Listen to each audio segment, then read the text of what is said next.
Hello, welcome back. Al Irshad English സ്കൂളിൻ്റെ online communicative English training പ്രോഗ്രാമിൻ്റെ മറ്റൊരു എപ്പിസോഡിലേക്ക് എല്ലാവർക്കും സ്നേഹപൂർവ്വം സ്വാഗതം. എല്ലാവരും വളരെ സന്തോഷത്തിലാണ്. പുണ്യ റബീഇൻ്റെ മാസമാണിത്. പരിശുദ്ധ റസൂൽ സല്ലല്ലാഹു അലൈഹി വസല്ലം തങ്ങൾ ജന്മം കൊണ്ട സുന്ദരമായ സമയം. എല്ലാവരും അതിൻ്റെ ആഘോഷത്തിലാണ്. അതുമായി ബന്ധപ്പെട്ട് ആഘോഷിക്കാനുള്ള തയ്യാറെടുപ്പുകളിലാണ്. എല്ലാവർക്കും സന്തോഷപൂർവ്വം നബിദിനാശംസകൾ അറിയിക്കുകയാണ്. ഇന്ന് നമ്മൾ ചർച്ച ചെയ്യുന്ന കാര്യം, നമ്മൾ എപ്പോഴും സംസാരിക്കുമ്പോൾ ഉപയോഗിക്കുന്ന ഒരു കാര്യമാണ്. എന്നാൽ ഞാൻ പോട്ടെ, പറയില്ലേ, എന്നാൽ ഞാൻ നിർത്തട്ടെ, ഞാൻ തുടങ്ങട്ടെ, അങ്ങനെ ഞാൻ ചെയ്യട്ടെ എന്ന് പറയുന്ന ഒരു സംഭവമുണ്ട്. അത് ഇംഗ്ലീഷിൽ എങ്ങനെ പറയാണെന്നുള്ളതാണ്. ഇംഗ്ലീഷിൽ അത് പറയേണ്ടത് ലെറ്റ് മീ ഗോ, ഞാൻ പോട്ടെ. ലെറ്റ് മീ സ്റ്റാർട്ട്, ഞാൻ തുടങ്ങട്ടെ.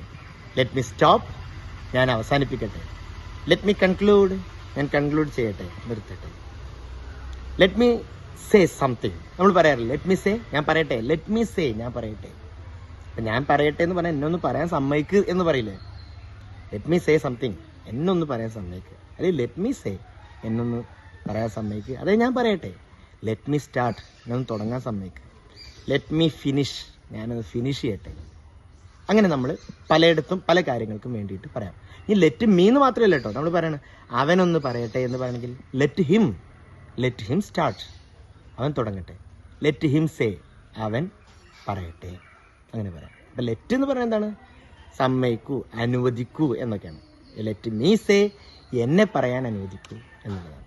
ഇതുമായി ബന്ധപ്പെട്ട് വ്യത്യസ്തമായ എക്സാമ്പിൾസുകൾ നിങ്ങൾക്ക് പറയാം. സോ ലെറ്റ് മീ സ്റ്റോപ്പ്, ഞാൻ നിർത്തട്ടെ എന്നുകൂടെ ഒരു ഉദാഹരണത്തിന് വേണ്ടിയിട്ട് പറയാം. സോ മറ്റൊരു വിഷയവുമായി നമുക്ക് അടുത്ത എപ്പിസോഡിൽ കാണാം. താങ്ക്